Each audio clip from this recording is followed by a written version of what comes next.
What's happening, what's happening, what's happening? Because you know it's your boy B-High Radio Shout In, stepping in the building. I got a friend and family member to the show off in this thing. One of the most funniest men in comedy. Henry Welch, what's good with it, boss? What it do, B-High? Man, feeling good, feeling great in this thing here. Now, I mean, first of all, you fresh off the road putting up in this thing. You better know it. Talk to me about this road, man. What's going on? Right now I'm on this Southern Soul tour. I'm hosting this tour with King George, Pokey Bear, Lenny Williams, Theo Zealy, Willie Clayton Jr., Tucker. There's so many people. J1 is like, they got their own phenomena. Somebody came to me and said, we got this tour dates, you know, we got 17 of them. Would you like to host it? And here we go. I mean, how do you feel just touching different genres? Because, I mean, 1 minute you with them, the next minute you with Tip them. Right. You all over the damn place. You better know it. That's what I'm saying. Then you know, it's just been a great year. With the Tip, with the movie. Then, you know, I'm on the Outkast album, the #1 selling album of all time. Okay, so we about to jump all over this motherfucker here. Okay. It's a hell of a year. Outkast, #1 selling album of all time. What went through your mind when you realized you was part of the greatest shit that ever happened in history of hip-hop? So you got to remember, one day, my partner C-Bone called me and said, what up, no Bone? Big, you know, Black on Bone. He's like, hey, Dre and Big Boy want you to come to the studio. I don't know they working on this album. They saying come up there and they like, just go in there and crack you some jokes, do what you do, vibe on the mic. I don't know that they working on Speaker Box Love Below. I'm just doing skits. Then I realized this is the biggest selling hip hop album of all time. When you know you make the cut, they call you like you on there and boom. Then you don't realize like this is a double album. Come on. I'm just doing the skit. They ain't telling me what it is. They're like, just go in there, you know, we want you to vibe out. I ain't saying, you know, we working on a double album, none. They just like go in there and do what you do. Yeah, and I've been getting checks ever since. Where's the greatest selling album of all time? I said, it messed me up. I thought I was getting paid one time, and it was like, no, bro. What went through your mind when them checks kept on coming, though, Henry? Oh, one day I went up to, this is what I'm telling you, the first time the check, it was so big. I went up to, I asked Big Boy where he's at. He said, I'm at Stank on you. I went in there and I just started hugging him. He was like, what that's for? And I said, for this. Man, I thought I was just getting paid one day. Like, oh, no, you going to get them checks the rest of your life. And he ain't lied. They've been coming. I mean, speaking of your life, though, Henry, I mean, you got one of the greatest comedy legacies and just stories and journey all together, though, man. Because, I mean, you done transcended the different generations, staying relevant the whole damn time, making it do what it's supposed to do, man. Yeah, man. How the hell have you been able to do that, sir? By being funny and being consistent, you know what I mean? And being real with the people, not playing. You know, I ain't scared to talk to the people. Then, you know, when you're a comedian, you get a lot of work from a lot of other comedians. So you get what I'm saying? Because I put a lot of people on shows and stuff, so they be calling me, Henry, I got a one-nighter, come do this. Some people might not go do it, but I'll show them love because they always came and did my rooms. Facts. Yeah, I ain't never too big to go do their rooms and help them out. Come on now. They come through my stuff. That's called love, man. Exactly. And then I been with the right people. You know, I was on tour with Mike Epps. He took me all over the world, everywhere. We was everywhere. Well, I mean, let's just get straight into that. See, you got too much shit going on, Henry. I don't know where the hell to start. There's always something else. Who hotter than me? Come on. I'm the shot of love of this comedy right now. I'm doing it all. Okay, done it all in this thing. You on tour with Mike Epps. Talk to me about that tour on the road, man. What is it like being on there with that boy Mike? That was crazy. Break it down. What I like about Mike, he don't care who go up in front of him. It was some monsters going up. That's what I'm saying. You know, so they never cared. Like, Henry Welch went out there, like, it don't matter. Who's coming up next? That's what it was. So it was like, but you got to remember, we just came off the Straight Jokes No Chaser, where it was me, Mike Epps, Said the Entertainer, D.L. Hughley, Earthquake, and D.C. Young Fly. We just finished that tour. I mean, just break down the tours of all of the comedians being together, though, man. Is it as funny backstage as it is on we stage? joning, we talking about each other clothes, we killing each other. No matter how you can have on a tuxedo to the nines, we killing each other. Trust me. Ain't nobody spared. Is there anybody that makes you laugh? When you seen that joke, crack a joke, you like, this nigga's funny as hell. Oh, yeah, there's some funny ones out here. I'm telling you, two of them right here. Nav Green. Yeah, Nav, that's the fam. And Erica Duchess. Yeah, Duchess. I mean, that's new school right there. Yeah, but they're my people. I love them. I love their energy. They ferocious. They fearless up there. Exactly. That's what make me laugh. And my favorite, though, Franklin Ajayi. Okay, then. I took you back. Yeah. Very intelligent brother. Yes, sir. Okay, till Partments, man. It's crazy. Talk to me about that movie. What was that set like? That's what I've been trying to get Now you down to talking about the Joning every day? It was so Yeah. many comedians on the set. We had a ball. It was ignorant as hell every damn day. It was never a dull moment. We was tearing King up, whoever was out there. Tokyo Vanity, Tokyo Tony. Everybody was catching hell. It was Natalie Cole out there catching hell. You showed up, you got showed out. How the hell did you find yourself a part of that movie? T.I., the realest. Yeah. He walked up to me. You know, we had did the trap together. That's right. And he came and said, hey, I got a part for you. Yeah. That's what I like about it. He's like, I'm going to make it put y'all on to be seen more. Yeah. And he came and did it. See, a lot of people, when T.I. jumped into comedy, I tried to tell him, he going to bring a lot of y'all, we're going to give us some other people a lot of more light that you ain't been getting. That's exactly what he did. Oh, my God. He took care of us. He paid us, fed us good every day. And it's independent. Exactly. That's what I'm saying. So he came to him like, I got a part for you. And he put me in it with no problem. I mean, shooting your scenes, though, man. I mean, what was the funniest shit you came across on that thing here? It's just that when I had to walk around with the, I was putting the different suits on, they were talking about my suits, they was killing me. It was killing my drip. I told T.I. he had me in them Goodwill suits. I could have bought my own drip. He tricked me that day. He got me. Yeah. Okay, so now when you on set, though, shooting those movies, how much of it is scripted and how much of it is off the top of the Well, head, you know, though? we got a script, but we still comedians, so he let us, you can take it and run with it. That's what I'm saying. Exactly. You just keep going nuclear. My God, the trap movie, though, man. I mean, shooting that thing. Talk to me about that. Oh, that was funny, too, because you got to remember so many comedians in that, and rappers, Bruce, Mike Epps, DC Young Fly, J Ski, Dro. It was just, you know, Big Boy. It was just all type people. That's what I'm saying. Okay, so right now, Hen, there's a lot going on out here in these streets, man. I mean, how is your comedy now when you coming up with your topics to hit on that stage, man? It's so much to talk about, you know. Yeah, it's a lot. Mitch McConnell being on stage, they ain't been charging him up. He come out there. I think they had Mitch McConnell in the back plug up to an iPhone 6 charger. Then he come out on stage and be like, oh, he ain't ready yet. Take him back. Yeah, be like, take him back. Then I'm tired of, y'all ain't doing the president right, Joe Biden. He need a service animal because every time he do a speech, he fall.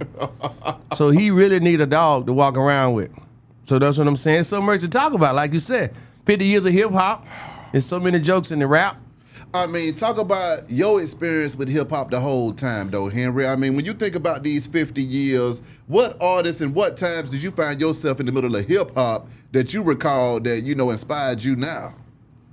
The first time when I was in Birmingham still, when I heard the Outkast Players Ball, you like, oh man, this is in Atlanta.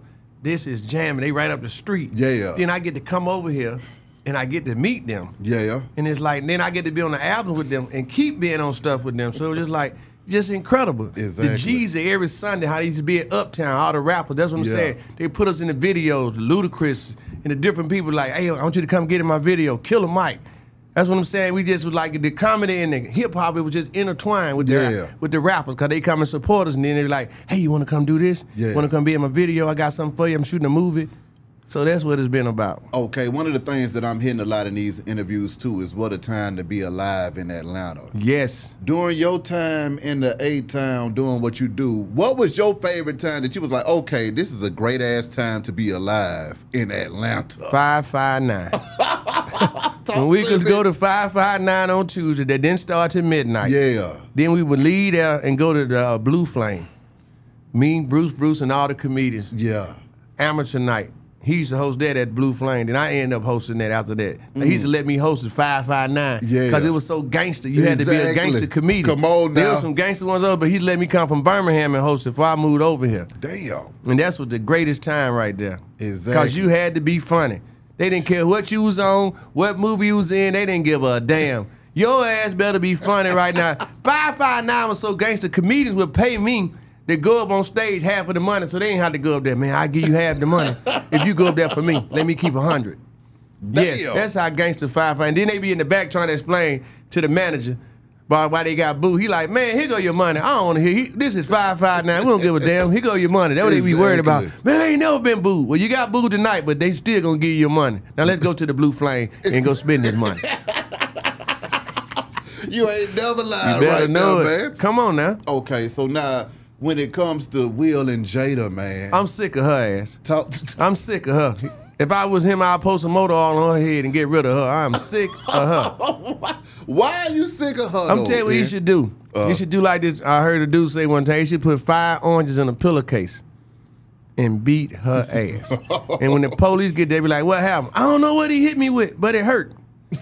That's what I'm saying. She lied. I don't think Chris Rock wanted her. Stop it, Jada. You know it's rough when they said Tupac faked his death so he can get away from her. Come on, man. She's crazy, man. You telling us that we don't need to hear nothing else, man. Yeah. You know the book out now. Now they trying to say Jaden my son. So I'm in it too. They can put me in it too. They done put you in it. Yeah, I'm in it too, man. I gotta check Willow next. So yeah, I'm in it too. Okay. So also from a comedy standpoint with Will and Chris, do you think they can ever reconcile their relationship after that? Yeah, when he's slapping back. That's gonna be the only way. Ain't no way in the hell we gonna sit there and be in good faith. Like sitting across from you right now, that was me. Yeah, I'm gonna have to get you back. Yeah. Then we could talk. Yeah. But I'm gonna get you back. Do you think, I was just talking to Dub and Tyler the other day, man. Yeah. They were saying that, And I'm tired of y'all two. I told you I'm the biggest star than y'all two right now. Let's get that out there. I was the biggest star on the movie. Y'all can say what you want to say, but I'm really him. Come on now. Okay, they said that you got to be prepared to whoop some ass on that stage if need be. Yeah, you don't never know. People say everybody can't take the jokes. Yeah. And I'm ruthless, fearless. Yeah, so I don't be caring you. You came to hear comedy, but some people be... See, a lot of people can say anything they want to say to you, but they can't take it when you retaliate because I got a mic. Exactly. And they don't be ready for it. They make their little people laugh right there. And when you fire them up and it's 500 people laughing, they feeling some type of way. See that? Yeah, you can't be ready.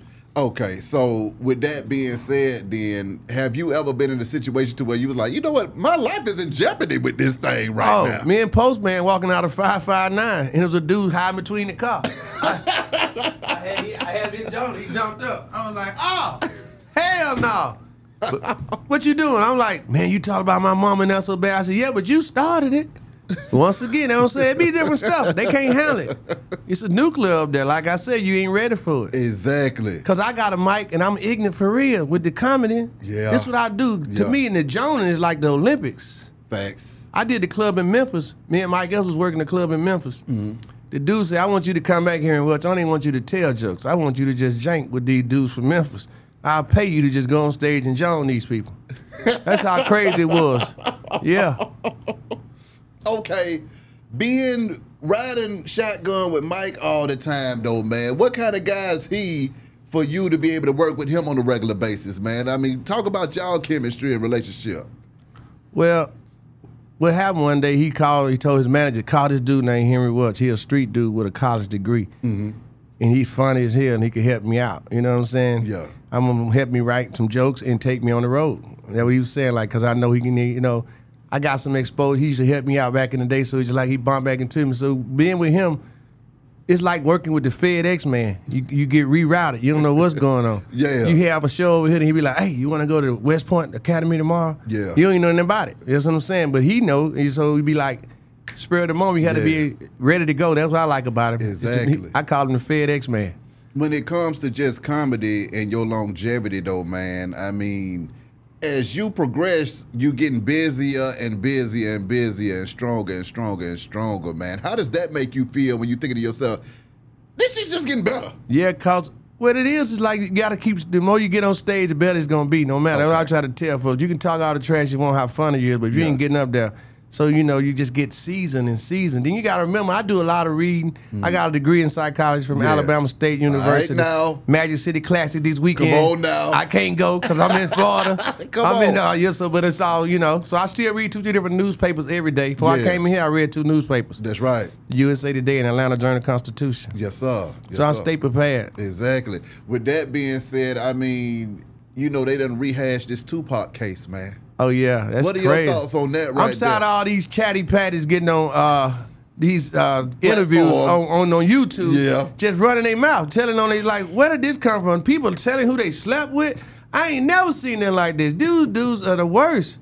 It's a lot of sassy men out here right now. Come on now. That's what it didn't turn to. I mean, how do you feel about the sassiness taking over the game? Oh, my God. It's almost like, what happened to him? Yeah. then you can't have an opinion and something wrong with you because you don't agree. Nah, some of y'all just go too far. It's like, come on, bro.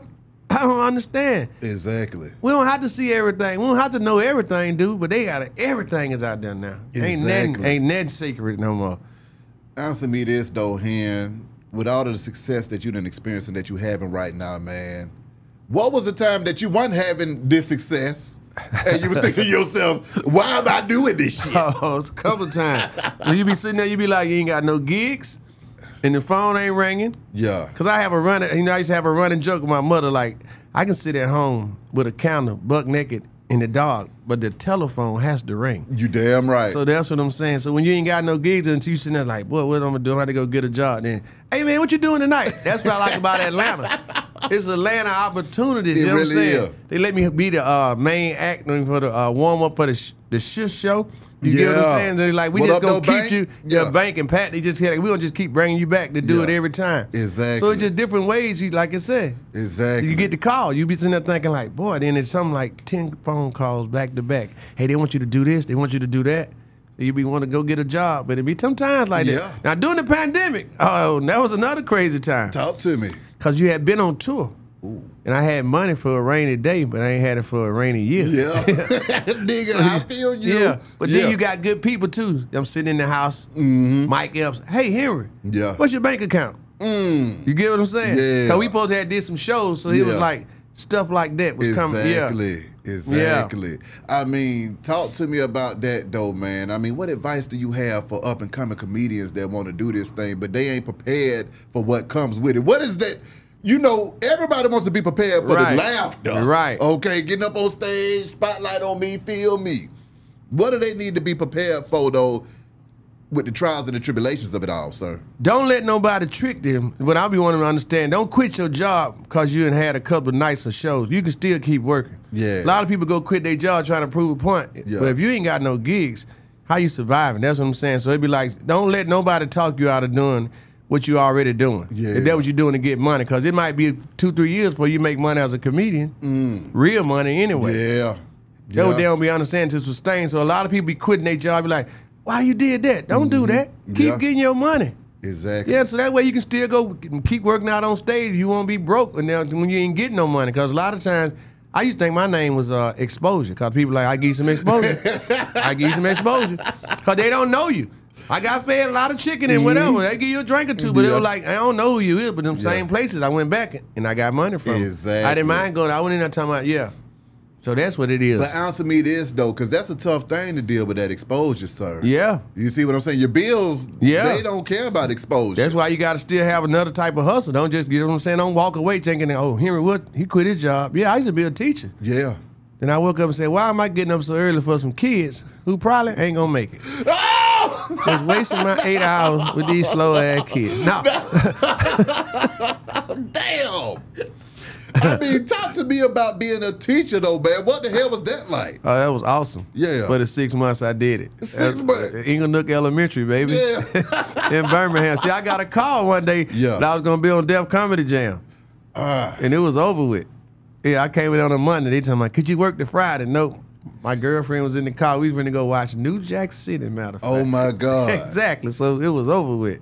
Def Comedy Jam, though, Henry. The greatest. That's another time to be alive right there, come on. though, Martin man. Lawrence was the host. You can see Henry Welch on there. Young Henry Welch. Yes. What the hell was that like, Henry? It was incredible. It was Super Bowl Sunday when we filmed it. Yeah. So after that, it was a party. You know, it's like, but I don't know. I'm staying at the Hotel Maclo on the 57th floor. Next door to me when I get back is Martin Lawrence. Across the hall is Kid Capri.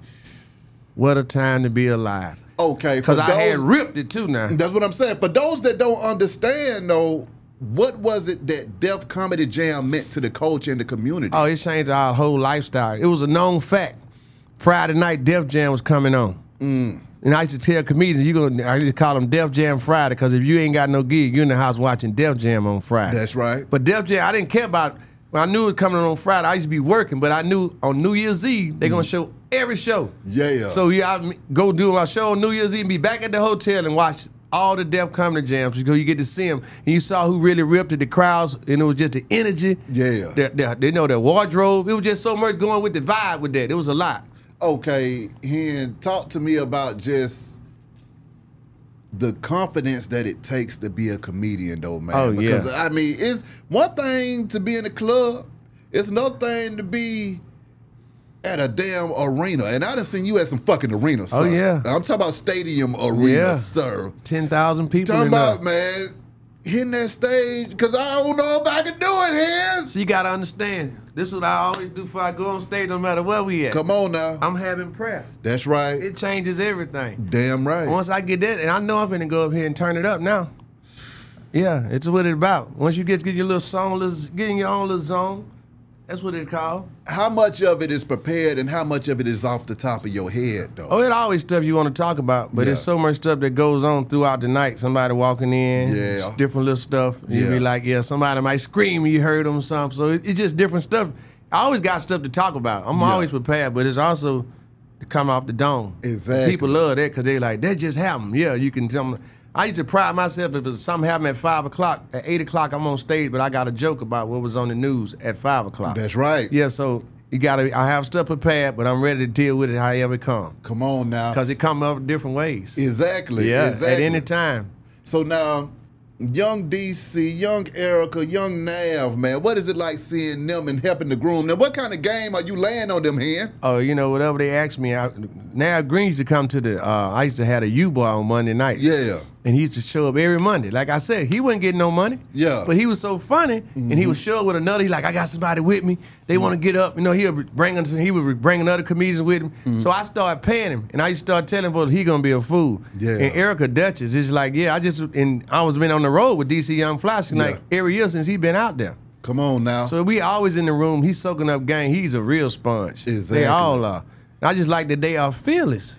But how do And you they such feel, nice people. But also, how do you feel knowing that comedy is going to be able to continue? Oh, I love that. You That's see what what I I'm be saying? saying. We get a whole nother generation of it. Of some greatness. And it's like you just keep coming. That's what makes it so great. They just keep coming down the pipeline. The K-Dubs, the Tyler Exactly. Chronicles, Double D's. You know what I mean? But talk about your class, though. Oh, yeah, my Who class. all came in with you? You got the people like the Bruce Bruces. Yeah. The Yeah. Samoas. Yeah. Them the people I came out. Mike Epps. Yep. Nard. Come on now. Come on now, that's what I'm saying. I could keep going all day. Exactly. Tyler Craig, Come rest in on peace now. to Tyler Craig, rest Yeah. in peace to Nard. Those Yeah. are people, yeah. Those are my peers. Double D, Ernesto, Super Yeah. J in the movie. That's right. Yeah. How did you feel when Nard passed and, Tyler Craig? Oh, that killed me because me and Tyler used to be together every day. Tyler was a very peaceful brother. Yeah. When I first moved to Atlanta, if I had issues or anything, I used to be, because Tyler would work at night, and so his wife would be working in the daytime, so he'd be with the kids. Yeah. So I used to build up with Tyler every day. Tyler was a very peaceful brother, kept everything. It just killed me because I had been with him. Went to his mother's funeral. Yeah. Now I had to go to his funeral. Damn. But it was a celebration for Tyler, and it was one but we didn't get to celebrate Nord like we wanted to because they had it on a Saturday. And a lot of people in town, it was screwed up that day. So Yeah. people couldn't get back, and it was all that. Then we had to celebrate Dirty South going home. Yeah. I told him you got to do it on a weekday so we can all get there. Exactly. And that's how that was. We lost Marcus Combs, some other good people. Yeah. How does that make you feel as a comedian seeing folks go, man? It'd be shocking because you just might have been with them recently. Yeah. Yeah, and it's like, man, what happened? And it can happen just like that. How does that impact your mind moving forward, understanding that, life is like that? Be trying to, do what I have to do, take care of myself, be exercising and doing that. A lot of people, I be trying to tell you got to move around. You got Yeah. the legs, because I had a couple of comedians bragging about when they be in the airport, Yeah. they be in a wheelchair. I said, that ain't good. That ain't good. Because if you don't need it, you know what I'm saying? It's a different story. Exactly. Some people really be needing it. Exactly. So you need to use your legs while you could use them. That's why I'm moving around at all. That's why I'm up here with you. I'm gonna be somewhere else later on. I'm moving. I got stuff to do. Ain't got time to sit still, and I'm using them. Exactly. Television shows. What you watching on TV now? Do you even get a chance to watch My shit? favorite TV show is probably gonna trip you out. Life Below Zero. Okay then. I like to see people survive and how they got to come out there. And I don't see no black people out there because we're going to be asking for Wi-Fi code. Can we Uber Eats? You know what I'm saying? I just like to see they have to get their own food and Yeah. how they have to get the fire. That's one of my favorite shows. Oh my God. Life Below Zero. See there. So now when we hitting this stage though, what are we giving these folks? And what are we about to go next week? Because I know you still on the road right now as we speak. So. Yeah, I'm on the Southern Soul Tour with the great King George, Pokey Bear. Oh, here's some hitters out here. J1, Lenny Williams, Theodis Ely. Answer me this. Calvin Is Richardson. it easier to host or do you want to do the sets? Well, you know, even though I'm hosting, I'm still getting to crack some jokes. I still get to do some jokes. Oh yeah, you still get to do comedy because you got people switching in and out. So you might get to be out there 10 minutes, you might be out there 5 minutes, but you still getting to do your jokes and have a good time. Exactly. Yeah, they ain't taking nothing away from that. I'm just introducing those musical acts, and I'm the only comedian. Yeah. So when you're the only comedian, you know, you really get to shine because it ain't no, there go another one, there go another one. It's just you and the musical group. So that's incredible. Okay, so now here, and there's been many people that have said that, you know, the funniest comedians have the darkest side. All that. How do you feel about that? Are you angry as hell? Do you get on stage and get angry as hell, start knocking shit over? Hell no, I never understood that. I'm a happy-go-lucky guy. That's what I'm saying. I was raised well. Yeah. So some people like extra attention. My mother always told me, when I was a young man, a little boy, Henry, if your presence strong when you walk in the room, you ain't got to do nothing to draw your attention to yourself. Yeah. So I always took that in my mind, and I never told when people like, you're not arrogant, you ain't no a-hole. No, why would I be? All I did is crack some jokes, and I'm able to do it. But yeah, it's some people that be in some crazy places. Yeah. Be a lot going on. Come on now. Yeah. But they try to make it that, but a lot of comedians are great people. Though. Okay, because I was one of the niggas just angry as hell after they get off stage. They ain't angry as hell all the time. Okay. The only time nigga funny when they on the damn stage. Yeah, that's their persona. Yeah, exactly. Okay, back to the 50 years of hip hop. What artists were the ones that you saw early on in their career and you saw them blow the hell up and you was thinking to yourself, I didn't know you was gonna be this goddamn big, nigga? Future. Yeah. Yeah, you get what I'm saying? Yeah. How he was just out here, was just like, where he went up. Jeezy. Yeah. Because I was with him with the mixtape. They was putting the mixtapes out, and they was putting them all over these, in the clubs.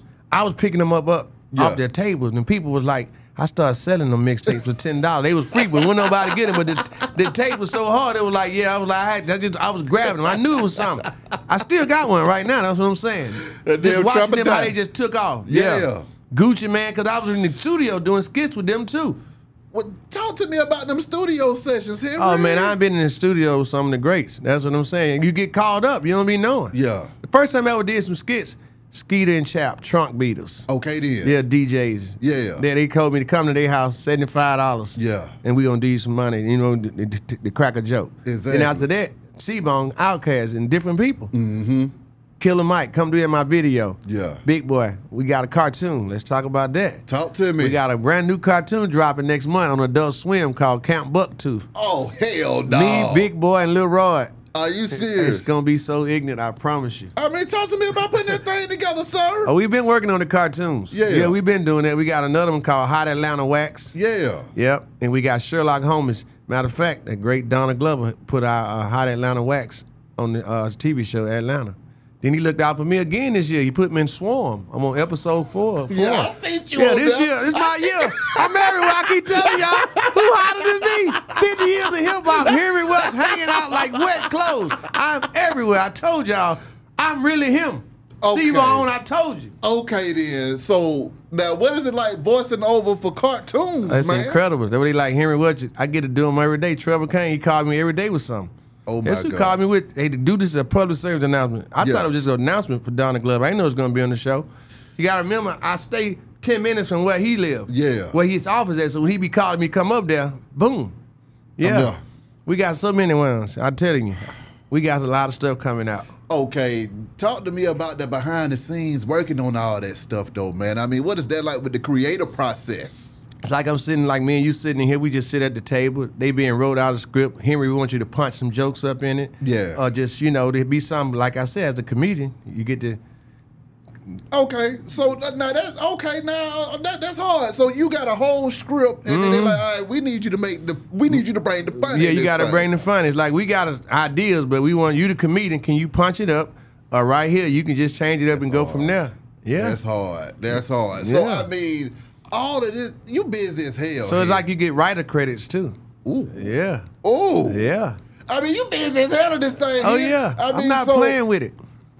So you and Big Boy, but then how did Big Boy hit you about the cartoon? Yeah, I remember me and Big Boy always in the studio cracking jokes on each other, messing with. Our vibe is totally different. You know what I'm saying? I'm always up there. You gotta remember, I used to stay across the street from Stankonia. So we used to be the last two leaving the studio. He'd be like, Welch, go in there. He just I just go in there and crack jokes, and he just be recording it. Just me and him sitting there tripping late night. Yeah, and everybody else gone. There's like, you want to crack some more jokes?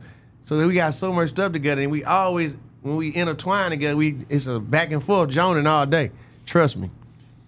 Did you get in there with Gucci Mane too? Yeah. Talk to me. Yeah. A dude named Woe used to have a spot over there on, what is that? Glenwood. Yeah. Yeah, Moreland. No, on Moreland. That's what it was. Yeah, he had a studio right there. Yeah. What was it like getting in there with Big Goo Up, man? Oh, it was hilarious. Because you got to remember, we both from Alabama. Yeah. So it was like we vibed off the rip. Exactly. Yeah. We still cool. That's what I'm saying. That's my guy. What was your favorite studio session where you was like, okay, I'm like Leroy, and I got the glow in this thing, sir? When I was working with the son of Chico Dusty with Big Boy on his solo project, that was incredible. Yeah. Yeah. It was like, this it. Yeah. Come on.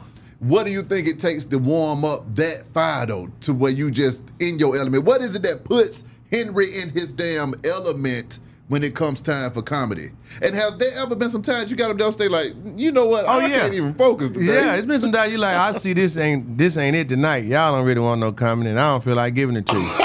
Yeah. Yeah, you have to pull it out of there. You be like, this crowd does not care about me tonight. Yeah. See, that's one thing about a comedian. You got to prove yourself every time you grab the mic. I don't care how many credits you got. Oh, you going to be funny tonight. That's all that matter. That's a lot. Yeah. That's a lot. That's a lot. So, okay, rebounding from that stuff, though, man. When you done got up there on stage, you said, hey, man, y'all don't want no comedy, and I don't feel like giving it to y'all ass. I'm going home. That's when I started saying, so like, I'm still booked. Y'all ain't ruining my career. I got some more shows. Yeah, I'm going to work through it. I might not crack no jokes. I'm just going to have my lines. I'm still going to be saying them. Some going to catch, or somebody going to be like, you all right? Or somebody going to say something crazy and they just flip it. You can get them right back, because it can be up there. They don't want to hear. See, sometimes that's another thing. I mean, I was doing the shows with Mike Epps. He wanted me to go out there first with him when he was hosting this tour that we just did. Yeah. Because to walk out there first is hard. Ooh. Yeah. Ooh. That's what I'm saying. You the first one out there, then you walk out there and say, I'm one of the biggest stars on this show. I don't know why I'm up here this early. And I'm going to be one of the funniest on the show. But my picture might not even be on the flyer. And people be like, man, either this dude is crazy or he telling the truth. Yeah. I'm telling the truth. You damn right. Because now, it don't matter. Everybody's walking out here, they got to do the same thing. They got to try to be funny. Exactly. So me to walk out here first and light it up, so that's what I'm saying. It ain't hard on me. Exactly. It's hard for them. They got to keep coming on with the next. Because they got all this name, so they're supposed to be like, boom, these superstars. Yeah. Yeah, and this dude walked out here first and lit it up like a cigarette. Okay, and I hate to have to circle back and ask the same question, but I'm still, I be in awe of when I see comedians get up there on that damn stage by themselves. It's rough. You see what I'm saying? All of that attention on you, man, does it feel like just going to the kitchen to get you something to eat hitting that stage? You see what I'm saying? Yeah. That's how y'all make it look. Yeah, it look easy, don't it? Me, I be thinking about my damn knees to be hitting each other. I like when people say, when you tell a joke, you don't get no laugh. What you do? You hope the next one works. That's what I'm saying. You gotta keep pulling them out. Come on, man, it's rough. Like you say, you be up there by yourself. You might have a road manager, some standing to the side handing you water or towel, but he ain't telling no jokes. He ain't telling the jokes. What do you tell yourself, though, if you done hit the stage and you done bombed and you done got off that stage and you go home, how do you dust yourself back off and get your head back? It's like being a cornerback. You just got burnt on the play. You gotta go to the next one. You gotta go back the next day. You be like, I gotta get back up there. Okay. I gotta redeem myself. That's what you're thinking. Like, I can't. This was not it. Yeah. That was not me last night.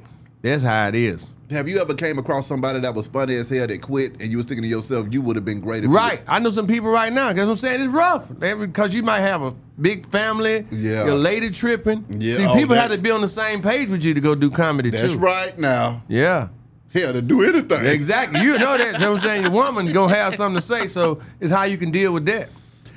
How do you deal with the pressures of family and stuff and pursuing a dream and a career, man? Because, see, this is the thing, Henry. Mm-hmm.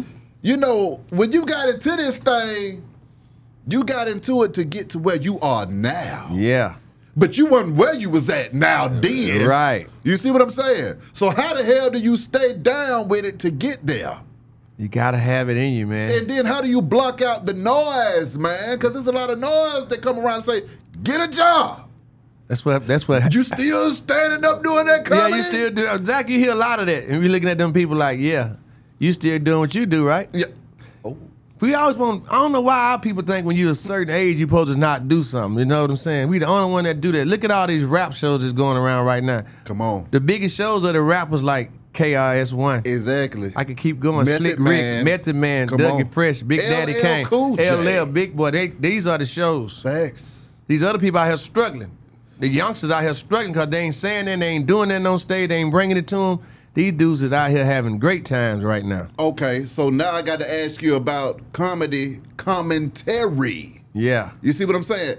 Similar to young rappers, how do you make sure that you keep your commentary worth something to where people just want to hear what you're talking about and know that this man has something to say? Because I'm tuned in to what's going on. You know what I'm saying? I know exactly what's going on out here with the music, the dirty, the sexy reds, the saucy Santanas, all that. I'm up on everything that's going on. Okay, what are your thoughts on Sexy Red, man? Oh, man. You disappointed me, Sexy Red. The sorriest sex tape I ever seen in history. I knew it was sorry when the dude spit on the ground for the dudes that went there. I said, yeah, it's not it. Wasn't no Pound Town, none of that. I thought you were looking for the hoochie daddies. I was waiting, Sexy Red. It's over with. The sorriest sex tape in history, Sexy Red. Oh, my God. How do you feel about hip-hop from the female standpoint now, because it done got sexy as hell? Yeah. And it ain't even they ain't rapping no more. It's about sex. Yeah. Man, it's just porn on a damn track now. I tell you who I do like, though, from right out here, Lotto. I love Lotto. I love Lotto. She go up there and Lotto go crazy. hard. Yeah. Lotto hard. Yeah. The other looks crazy girl, Amarella, what's her name? Amarella hard, too. Amarella Both definitely of them hard. hard. Super hard. For real now. Do you think that the men will ever be able to get back in the game? Well, they in there slowly but surely. Because they done turned it over now. Surely women and took over. Oh, Yeah. it's another girl out here named Bella Black. Okay, She then. just won the shit show the other night. I had told Big Bang Black when we was at the station there. Yeah. I said, she gonna be fire. He was like, you said that. Yeah, she the truth. That's hard. I'm gonna be looking out for her right Yeah, there. you got to. I like Flipper T. Flipper T. Yeah. She crazy. Flipper T too. go hard. Yeah, You're right. she I be forgot going about it. Yeah, crazy. you're right. She She be go going crazy. It's something out here. The fellas out here looking crazy right now. Is that what I'm saying? Because The these women- women got bars. Yeah, but see, you know what though? I was talking to Father MC the other day, and he snapped. Father said, "Don't get mad at the women about what they rapping. Get mad at the men that's writing some of these songs for them." Yeah, a too. lot of them had the men with the pen over there. Come on now. Yeah. So break it down in comedy when it comes to that pen, man. I mean, how many jokes do you catch yourself having to write and hand out in this thing, sir? Oh, yeah. Have you ever seen somebody say, "All right, man, enough is enough. Yeah. Here go a pad, and Yeah. everybody give your ass something to say, sir." Yeah, exactly. But a lot of people comedians think they can just take other people's jokes, and that would be crazy. We have to deal with that too. Some people so arrogant with it. Yeah. That they'll come and tell you I was using your jokes. And I come from an area where you get beat up for that. Exactly. But now you have to be like, nah, we just starting this tour. I don't want to be barred from this venue. You gotta just, you know what I mean? I had to use my degree, my psychology degree. exactly. But my mind be like the Birmingham mentality, first 4 days. That's what you really want to do, but you still want to be out here and you don't want to be known for beating up, fighting and all that. I mean, You want to be able to move around. was there a time that you heard somebody running off with your damn jokes and you were like, okay, now this is some bullshit? Oh, I seen somebody, okay, in Birmingham, where I'm from, this dude went up on stage before I got there and told the jokes. When I got there, they was like, we already heard that. He had went up there and did my whole act and left. So I looked like a fool when I got there. Everything I'm doing is like, yeah, that's a dirty game now. Oh, Yeah. my God. That's why I moved to Atlanta, because it was like the audition and stuff going on over here in Birmingham. They ain't gonna tell you they're scared that they ain't gonna get picked. Yeah. If you worth the talent, go. If you ain't, let everybody know. That's where I look at it. Yeah. When niggas, so that's the other thing I wanted about too with comedy. So now with these iPhones and stuff, man, how often do you have to freshen up your damn comedy? Back in the day, was it true that you could just have one damn set and ride out a year and a half? You could go for a year because you're not going to all these places. Some of these people get in trouble because they be on these tours, then they get off the tour, they go back to the city and work the comedy club. And that's when people like, he telling the same jokes. Yeah. Because he shouldn't have went back to that club this year. He should have already been in that city. Exactly. You get what I'm saying? So you can't keep going to these same places. Especially if you know you ain't finna write no new jokes. Some of these people that just, you be like, man, I can't even watch him tonight because I'm tired of hearing it. I know what he gonna laugh at. I know he gonna do this, that. They're like, I want to hear stuff I ain't heard. Exactly. Yeah. I mean, the legends like your Red Foxes and your Richard Pryor, how do they impact you, man? I love Red Fox because he has another guy that had so many funny people around him. Yeah. All that talent. Yeah. You get what I'm saying? Yeah. Aunt Esther was a comedian. A lot of them people was comedians too. And he went and put them on there. Bubba, Skillet, Grady, all them dudes. Yeah. It's just, you know what I'm saying? It was a funny show, and he was not, he put him in, and he was just like the lead man. That's how I feel. Yeah. I'm not trained by no talent, so that's what I love about Red Fox. Come on. He put a lot of funny people around him and was scared. Did you ever get a chance to meet some of your idols coming up into the game, man? Aunt Esther, I worked with her before. What was that like? Oh, that was incredible. Did she call you a sucker and slap you in your damn face? She called me all type disrespectful stuff. She was one of the nicest ladies you ever meet, though. Hell yeah. Yeah. Okay. And the other guy, my name is Lenny. Yeah, he was on the show. He had so much stuff for me to read, but his intro, I said, boy, the show will be over with by the time I read all this, man. You ain't did all that. You know him from good times, and that's what I'm going to say. Exactly. So you can stop all the other stuff. Yeah. What about JJ? Did you catch him in a comedy club? I never caught him in a comedy club. I tell you who I did catch, Marsha Warfield. Yeah. I worked with her in Birmingham. Okay. Yeah. Okay. People like that. So now, lastly, Hen, advice and what you got coming up next, sir? Well, you know, like I said, the cartoon about to come out, and a little birdie told me named T.I. that we finna work on the part 2 of the movie. Oh, that's hard. Yeah. Come on, you know, man. I'm Mr. Walter, the landlord. Exactly. So we about to turn it up another level. That was That's him and hard. Tyler Chronicles was saying. I'm like, let's go. Come on, man. And I'm still on the road with the Southern Soul Tour. Yeah. And working on some more movies that's coming up. I wanted to ask you, too, about the road. What are your favorite cities to touch down in, man? That you feel like, you know, they got love for Henry Welch. This your house. New York showed me mad love. Houston. Miami. And my hometown, Birmingham. Come on Oh, now. yeah. When I go to Birmingham, it's nothing but love. Matter of fact, I'm in Birmingham November 25th. That's right. My birthday on Thanksgiving Day. Come on now. November 23rd. You know, I'm the 20th, boy. I already know. You right in there. Come on, baby. Come on, man. Let's get this thing. November. How can they contact you, though, Hen? Follow me on Instagram and Twitter at King Henry Welch. You know what I'm saying? Bet it up. That's all you got to do. And what you got to tell your fans? I'm booked. I got some more shows. I appreciate the love. Keep laughing. Keep enjoying your life. We out here, baby. Already. You better know it. Beehive Radio Shawty, King Henry Welch. I'll let y'all in a minute, man. We gone. My brother.